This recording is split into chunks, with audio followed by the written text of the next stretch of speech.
Hey everyone, Rob B here with Rob D, and you are listening to the Property Podcast. It's been a bit of a bonkers first 6 months for the markets of the world, including the property market. But while so much is falling, the property market has boomed. But will the property market continue to boom, or is the property boom now over? Well, in this episode, you'll find out.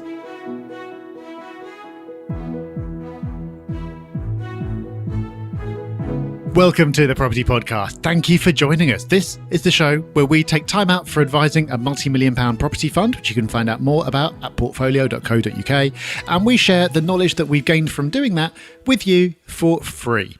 We're covering a lot of important topics at the moment, today included, so do make sure you're subscribed to the Property Podcast so you get every episode automatically downloaded to your device for free. On Apple Podcasts, that involves hitting the little plus button. On Spotify, you can just hit follow. But do that, because there's a lot going on in the market at the moment, and it's important to keep on top of it all. So what does the second half of this year have in store? And is the property boom over? Well, you'll find out very soon. So it's time for our news story of the week. And this week, we bring you, well, it depends on how you view the world, either great news or worrying news. And that is that UK mortgage lenders have told that they can scrap affordability rules for buyers. So at the moment, if you get a mortgage, you have to have a stress test to see if you can afford to pay that mortgage. And that both applies to your own home and buy-to-let mortgages. Now, this has just come through, this announcement, and we've reported on it previously when it was a consultation. But Rob, it's no longer a consultation. A decision has been made. And now the Bank of England have scrapped this rule, which was designed to avoid another 07-08 style credit crunch. But hey, here we are, all these years later, with its seemingly short memories and lessons forgotten. Yeah, and the timing is super weird. Because the point of this was if you're on an introductory rate, which is quite manageable, but then you come to the end of that and interest rates have gone up in the interim, and so you revert onto a much higher rate, this test is meant to make sure that you could afford that. And this test has been in place throughout all the years when interest rates have been next to nothing. As soon as they start coming up, they ditch the test.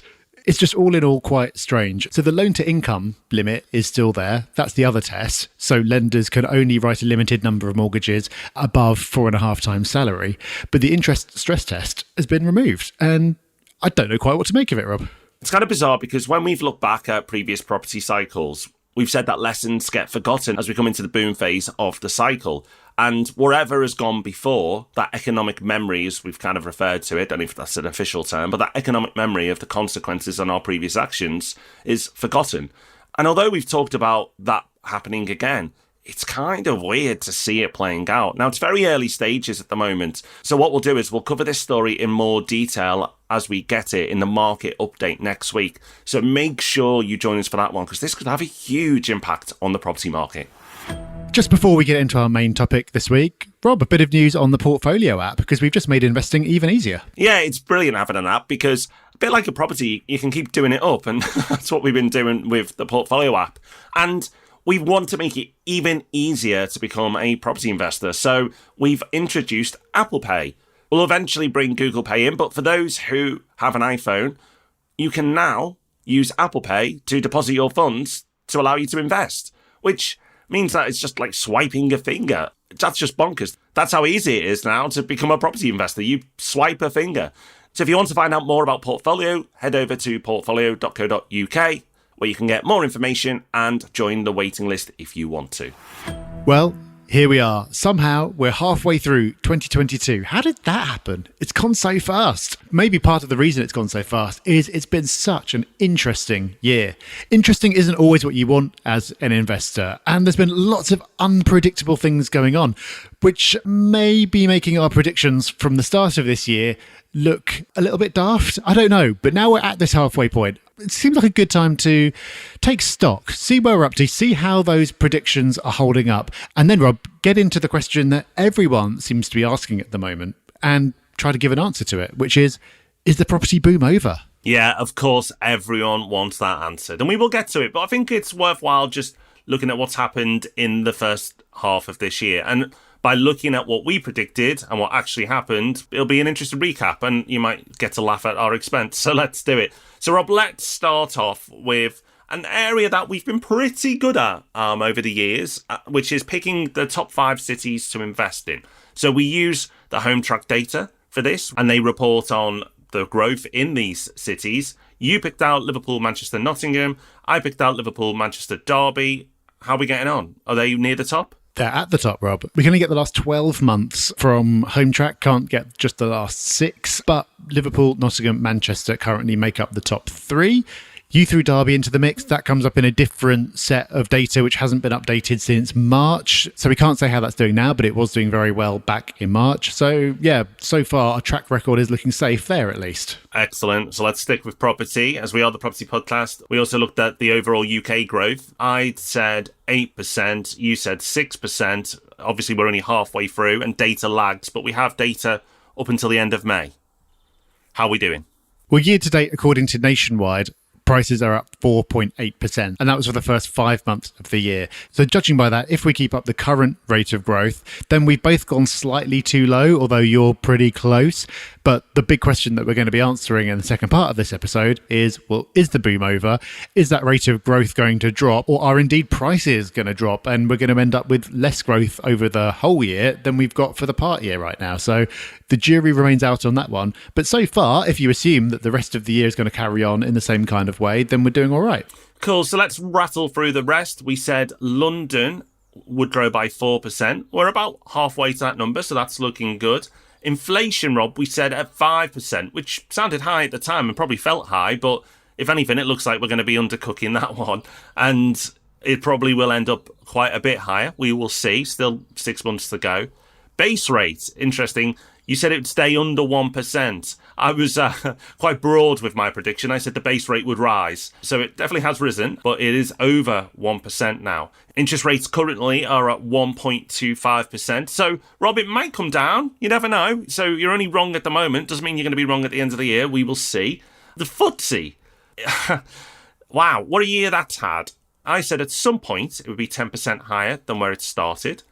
And I said it might not end that way. And actually, at some point, it has gone 10% higher. So even though it's collapsed, it's technically correct. And Rob, your prediction is looking good halfway through because you said it was going to close lower than the time of recording. And when we recorded, it was at 7,465. And it is a lot lower than that at the moment. So again, not looking too bad. Whereas with Bitcoin, one of us looks pretty good and one of us looks a bit silly. So Bitcoin, you said it will fall by more than 30% during the year, but also at some point hit an all-time high, taking it above 69. So you got the 30% bit correct, and you might be right about the 69,000 because, let's face it, Bitcoin is a bit crazy.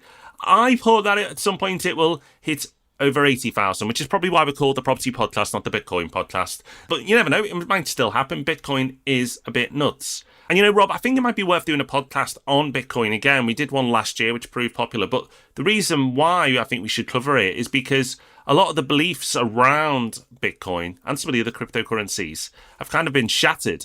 And it's not to poo-poo crypto. It's actually just a really interesting discussion. So maybe we get onto that in the next few weeks. But overall, at the halfway point, you know, still a long way to go, we're not looking too bad.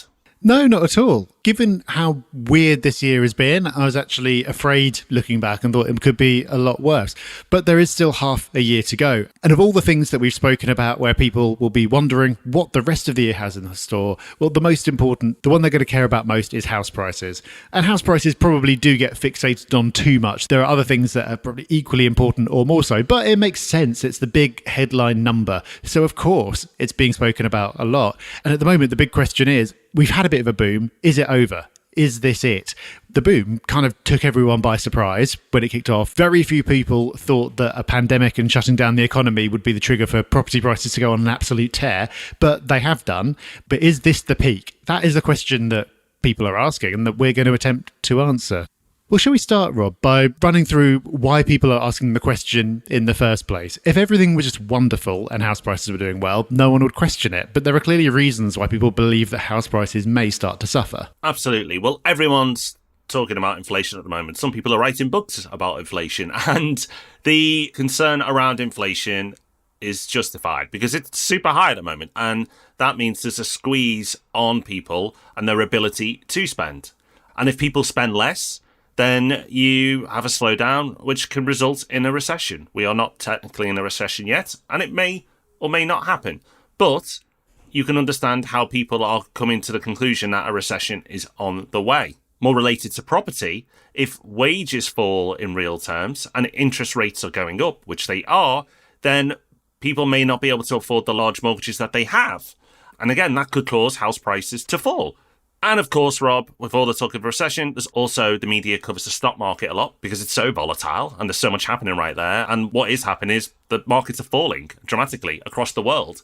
So people are panicking. Yeah, but this panic isn't evenly spread. I think it's really interesting because I listen to a lot of US-based podcasts and a lot of UK ones. I've got friends who are sort of either in the US or exposed to that market, and others who are more UK-based. Those in the US are freaking out a lot more because the US markets have fallen further and far more dramatically because of all the tech stocks that are listed there.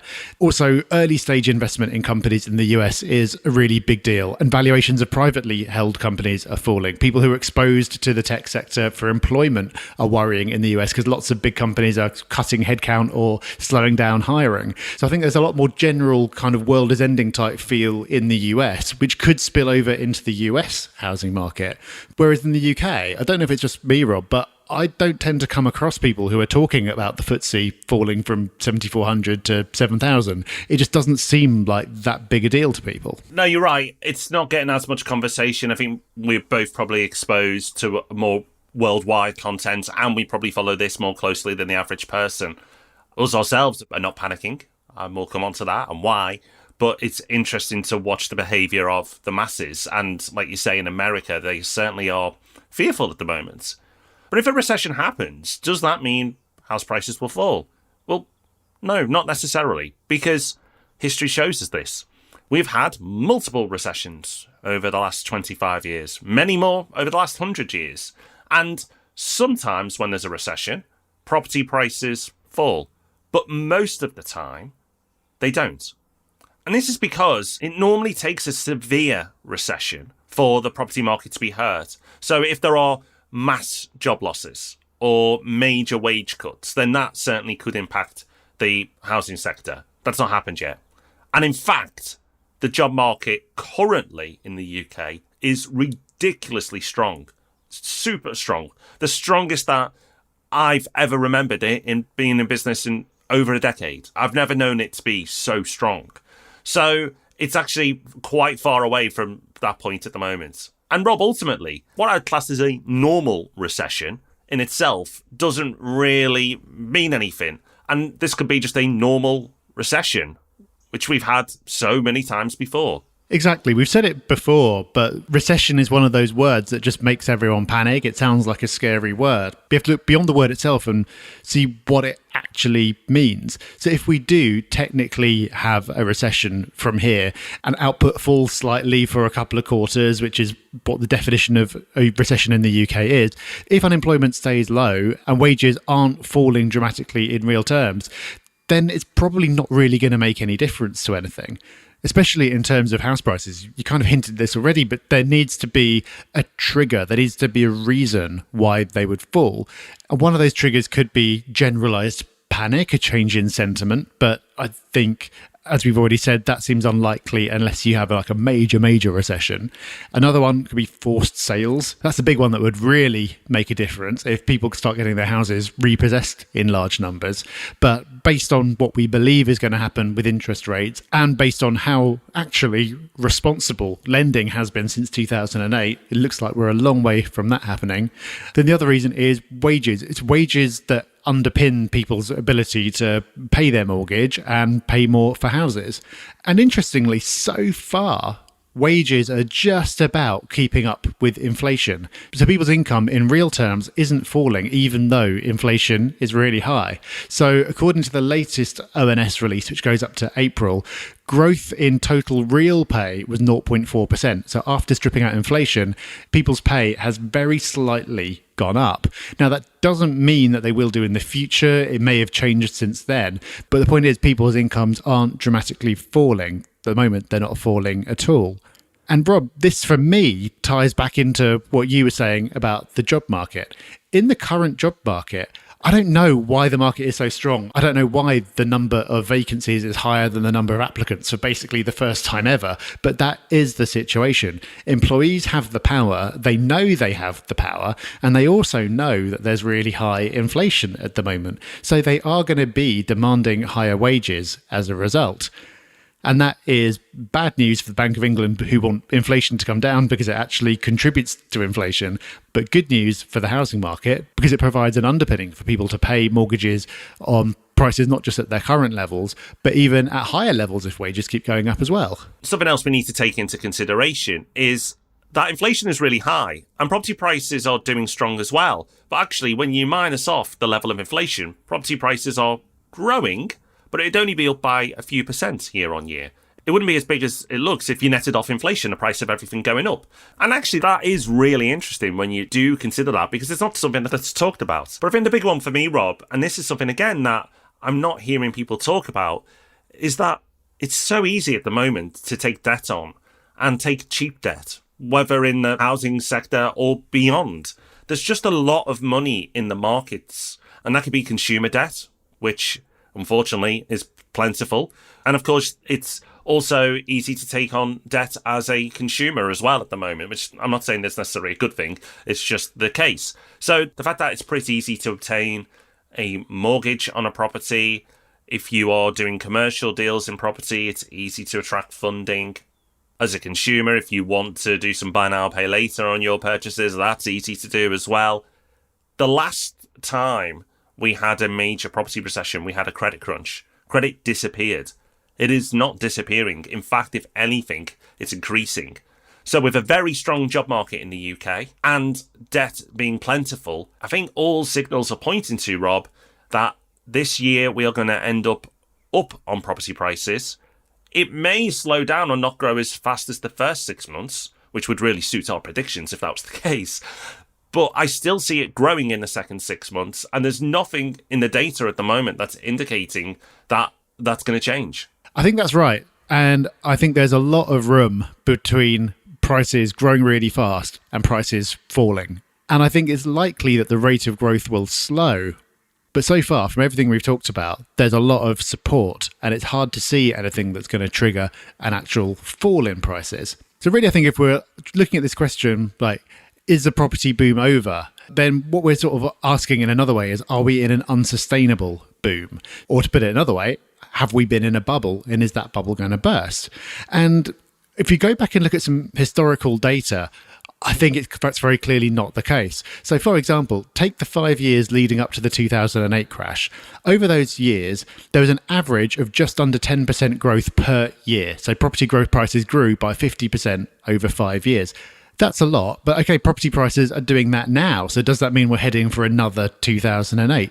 Well, no, because the difference is over those same 5 years running up to 2008, inflation was less than 2% per year. So real property price growth was about 8% per year, and that's high.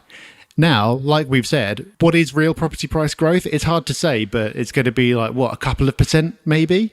And that is completely different from the situation that we had back then. There's only so long that property prices can run ahead of everything else before it becomes a point where no one can afford it anymore.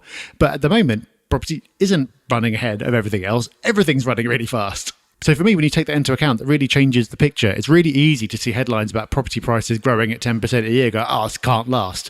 Well, you have to look at it on the whole. And for me, sure, things could moderate, but I can't see anything in what we've talked about that suggests this is going to come to a sudden, jarring end. I absolutely agree, Rob. And that's why we wanted to run through some of the key things that are happening in our economy right now that will impact property prices. Because, it's easy for us to just go, don't worry, guys, we're the property podcast, prices are going to boom.